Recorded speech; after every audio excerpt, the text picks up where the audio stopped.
অন্যদিকে কুলতলিতে পুলিশকে লক্ষ্য করে গুলি, অভিযুক্তকে ধরতে গেলে গুলি চালানোর অভিযোগ ওঠে।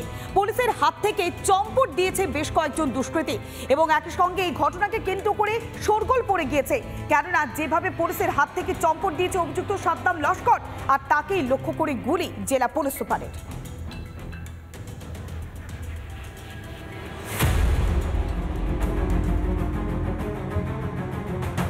প্রতারকের খোঁজে গিয়ে কুলতলিতে আক্রান্ত পুলিশ কর্মীদের লক্ষ্য করে গুলি চালানোর অভিযোগ কুলতলির জালাবেড়িয়া 2 গ্রাম পঞ্চায়েতের পয়তারহাট এলাকায়।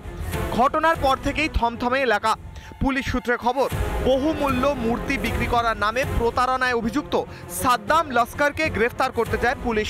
সেই সময় পুলিশকে লক্ষ্য করে চলে গুলি। বারুইপুর জেলা পুলিশ সুপার পলাশ চন্দ্র ঢালি জানিয়েছেন, পুলিশকে লক্ষ্য করে গুলি চালানো হয়েছে, যদিও অভিযোগ অস্বীকার করেছেন অভিযুক্তের মা। গুলি ওখানে চলেছে, এবার পুলিশদের হাতে কিন্তু বন্দুক। পুলিশ যে বলছে আপনার ছেলে, ছোট ছেলের ভাইয়ের নাম কি জানো? সামিরুল গুলি চালিয়েছে। না, গুলি চালাতে দেখিনি। ঘটনা ইতিমধ্যেই পরিবারের 2 মহিলা সদস্যকে গ্রেফতার করেছে পুলিশ। তাদের বারুইপুর আদালতে পেশ করা হয়েছে। Raju Mukherjee report, Republic Bangla.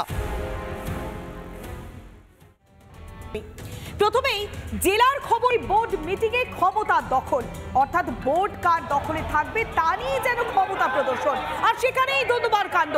তৃণমূলের 2 গোষ্ঠীর সংঘর্ষে খানাকুলে ধুন্ধুমার পরিস্থিতি। সংঘর্ষে মাথা ফাটল পঞ্চায়েত সমিতির সভানেত্রীর। খানাকুল 1 নম্বর পঞ্চায়েত সমিতির বোর্ড গঠনের পর থেকেই কোন্দল সামনে। পঞ্চায়েত সমিতির পূর্ত কর্মাধ্যক্ষ নইমুল হক গোষ্ঠীর সঙ্গে এবার অপর গোষ্ঠী কোন্দল বাঁধে খানাকুল 1 নম্বর ব্লক তৃণমূল সভাপতি দীপেন মাইতি গোষ্ঠীর। একই সঙ্গে স্থায়ী সমিতির বৈঠক ঘিরে পঞ্চায়েত সমিতির মহিলা সভাপতির মাথা ফাটিয়ে দেওয়া হয়। পঞ্চায়েত সমিতির সদস্যদের বাদ যায়নি কিছুই। পঞ্চায়েত সমিতির অফিসের বাইরে জমায়েত করে তৃণমূলের দুপক্ষ। জমায়েত হঠাৎই লাঠি উঁচিয়ে তাড়া করে পুলিশ, সেই ছবিও দেখাচ্ছে রিপাবলিক বাংলায়। দুপক্ষের জমায়েত, আর সেই জমায়েতকে হঠাৎই গিয়ে লাঠি উঁচিয়ে তাড়া করে পুলিশ। মোটামুটি কতজন আহত হয়েছেন? আর সভাপতি ম্যাডামের মাথা ফাটিয়ে দিয়েছে। কেন জোর করে মিটিং করতে দেবে না, দালাল আজ 15 বছর করে খাচ্ছে।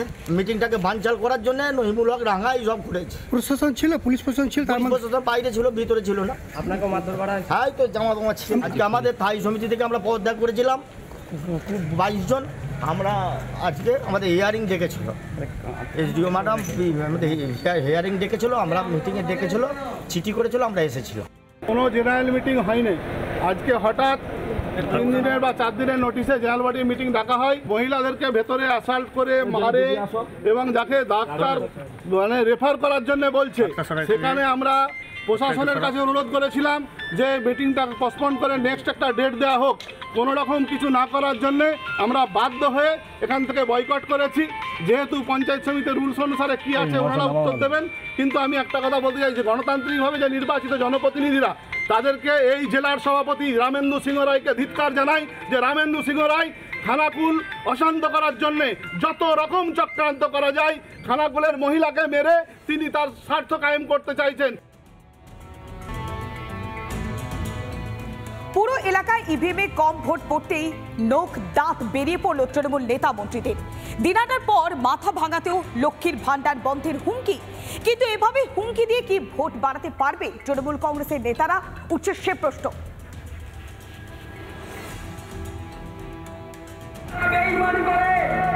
তাদেরকে শিক্ষা দিতে হবে, প্রয়োজনে লক্ষ্মীর ভান্ডার বন্ধ করে দিতে হবে।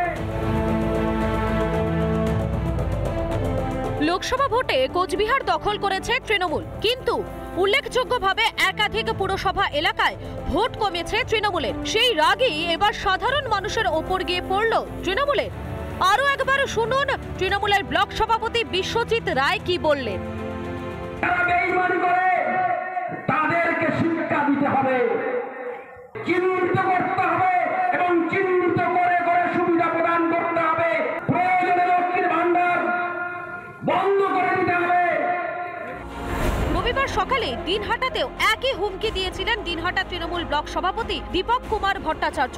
এক ধাপ এগিয়ে বিজেপি কর্মী সমর্থকদের নাম লক্ষ্মীর ভান্ডারের তালিকা থেকে বাদ দেওয়ার হুঁশিয়ারি দেন তিনি। যারা এত কিছু পাওয়ার পরেও, লক্ষ্মীর ভান্ডারের বর্ধিত টাকা পাওয়ার পরেও তৃণমূল কংগ্রেসকে ভোট না দিয়ে বিজেপিকে ভোট দিয়েছে।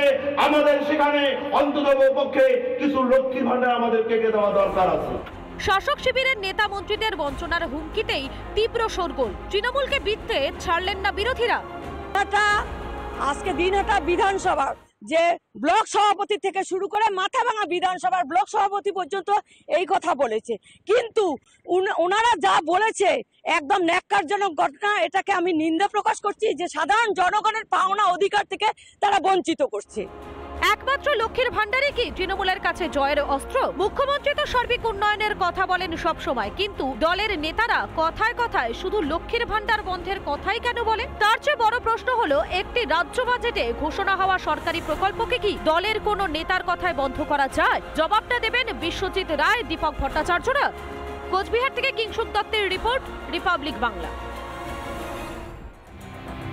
প্রতিবেশীর সঙ্গে জমি নিয়ে বিবাদ, আর সেই বিবাদেই রাজনীতির রং চড়িয়ে বিজেপির কর্মীকে সামাজিক বয়কটের অভিযোগ তৃণমূল কংগ্রেসের বিরুদ্ধে। কোচবিহারের তুফানগঞ্জে বিজেপি কর্মীর বাড়িতে এবার লাগিয়ে দেওয়া হয়েছে তৃণমূল কংগ্রেসের পতাকা। দেখুন সেই ছবি।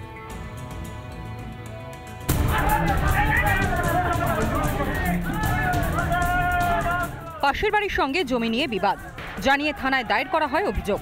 তারপর থেকেই হুমকি আসছিলই। তুফানগঞ্জ 1 নম্বর ব্লকের চিলাখানার জায়গির চিড়িয়াখানা এলাকা। বিজেপি কর্মীর বাড়িতে চড়াও হয় স্থানীয় তৃণমূল নেতাকর্মীরা।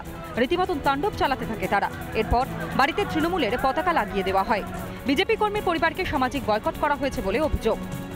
কেসটা যে আসলো 2-2.5 বছর আগে, ওইটা কেস তোলার জন্য বারে বারে হুমকি মারে।